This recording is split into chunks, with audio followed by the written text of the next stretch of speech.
Gracias, señor asambleísta. Tiene la palabra el asambleísta César Ron. Buenas tardes, señoras y señores legisladores. Lo he dicho y lo reitero hoy. Las buenas leyes son las que dan trabajo, las que dan tranquilidad. Y las leyes que estamos tratando no dan trabajo ni tranquilidad, todo lo contrario, quitan trabajo a las personas. Y pueden ser nefastas porque pueden acabar también con la producción y la economía nacional. Así que hay que tener mucho cuidado. Ya muchos lo han dicho y yo voy a tratar de ser muy puntual.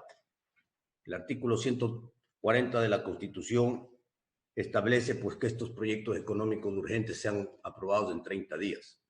Pero también establece que es un proyecto. Hoy se han mandado 2 a la Asamblea Nacional, seguramente por el estado de excepción. Pero ¿qué dice la ley en materia de emergencia económica? Que el proyecto tiene que tratar un ámbito de reforma, uno. Y resulta que esta ley, señor presidente, señores legisladores, toca al menos 7 cuerpos legales.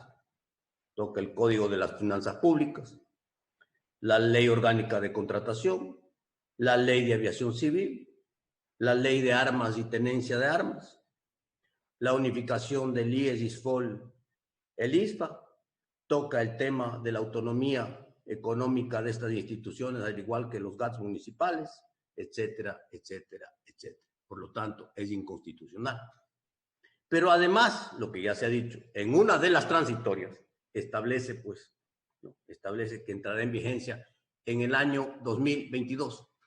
Por lo tanto, pues no es de emergencia económica. Este proyecto debería ser retirado, archivado e enviado a la Asamblea Nacional para un tratamiento por la vía regular, para que la Asamblea tenga el tiempo suficiente para hacer una buena reforma estructural del manejo del Estado. Y me voy a referir a varios temas. Por ejemplo, en el tema de finanzas públicas, el marcador de eficiencia de las empresas públicas. Hay 21 empresas públicas, 2 tienen estados financieros auditados y calificación internacional, Flopec y Astinado. 5 tienen estados financieros y 15 no tienen nada. No se puede seguir manejando así el Estado, porque son focos de corrupción. La Junta Monetaria tiene que regular la tasa pasiva y la tasa activa. Más aún esta situación, que no lo hacen tampoco. Tenemos que elaborar el tema del presupuesto general del Estado y tiene que quedar perfectamente establecido. Del ejecutado del último año. Hemos visto en la Comisión de Desarrollo, en 2 años consecutivos que hemos armado el presupuesto del Estado, que el presupuestado con el codificado es 30-40% menos. Y que del codificado el ejecutado 30-40% menos. Al final del día, el ejecutado en promedio, porque hay unos que llegan al 30, al 40 y otros al 95%, el promedio es 65%. ¿Qué significa eso en un presupuesto de 35,000 millones de dólares? Que apenas lo real que se ejecuta es 23,000 millones de dólares. Entonces, como decía un político reconocido, ¿dónde está la plata? Estas cosas son de fondo. ¿Qué otra cosa es de fondo? El tema de compras públicas, que es otro hueco de corrupción. Aquí tiene que haber inteligencia comercial para establecer en los 100 o 200 productos que más se compran, cuáles son los precios internacionales. Porque aquí se producen pues los ahorros importantes de la plata que no tenemos. Y donde es otra pesa de corrupción para que no pase lo que está pasando hoy, que la mascarilla de $2 se vende en 15, o las fundas para los muertos de $15 se las venden 180. Estas son las cosas que se tienen que arreglar en el país. El tema de la ley, ¿cómo no hablar del tema del mercado de valores? Fundamental el mercado de valores para el futuro del Ecuador, donde todos los títulos públicos y privados deben transarse en la bolsa. Los bonos del Estado tienen que transarse en la bolsa. La bolsa cobra de comisión al sector privado 5 veces más de lo que le cobra al sector público.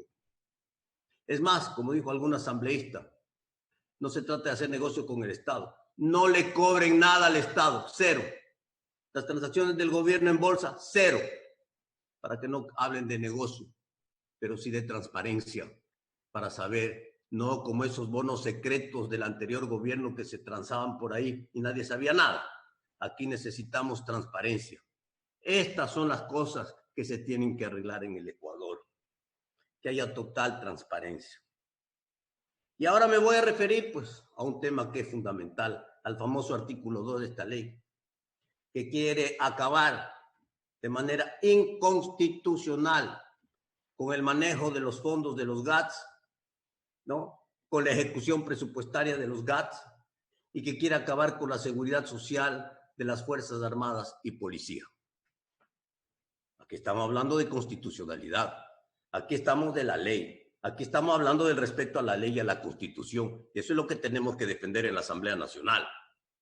¿Cómo entender que viene un proyecto de esta naturaleza de emergencia económica a la Asamblea Nacional, donde se quiere manejar, ¿no es cierto?, todos los dineros de las entidades no financieras en el Ministerio de Finanzas? Quieren hacer del ISFOL y del ISFA lo mismo que han hecho del IES, manejar el dinero al antojo del gobierno de turno. Si esa plata no es del gobierno, esa plata es de los afiliados, esa es la caja de ahorro de los militares y de los policías y de los asegurados a la seguridad social. De nosotros somos los dueños de ese dinero, que con esfuerzo lo hemos generado durante una vida de trabajo, 20, 30, 40 años, lo que sea, y que nadie lo debe tocar, porque es plata sagrada para el retiro, para la jubilación, de todos, de todos. El artículo 370 de la Constitución, porque si vamos a hablar de la constitucionalidad, tenemos que defender la Constitución, porque la ley es para todos, y la Constitución es la ley de leyes. Establece claramente la autonomía técnica y financiera de estas instituciones, el ISFA y el ISPOL. Autonomía técnica financiera. Por lo tanto, ellos tienen la responsabilidad sobre su hombro de un buen manejo de la seguridad social en beneficio de su gente, como lo han venido haciendo, en beneficio de los soldados, en beneficio de los policías, señor presidente, señores legisladores. ¿Qué más? ¿Qué más dice la Constitución? Muchos han hecho una serie de artículos. Yo voy a mencionar otro más, el 372, donde establece claramente que esta plata no es del gobierno, sino que estos fondos son propios de estas instituciones, del ISFI y del ISFOL, distintos a los del fisco. Entonces no pueden ir a parar en el Ministerio de Finanzas, ¿no es cierto?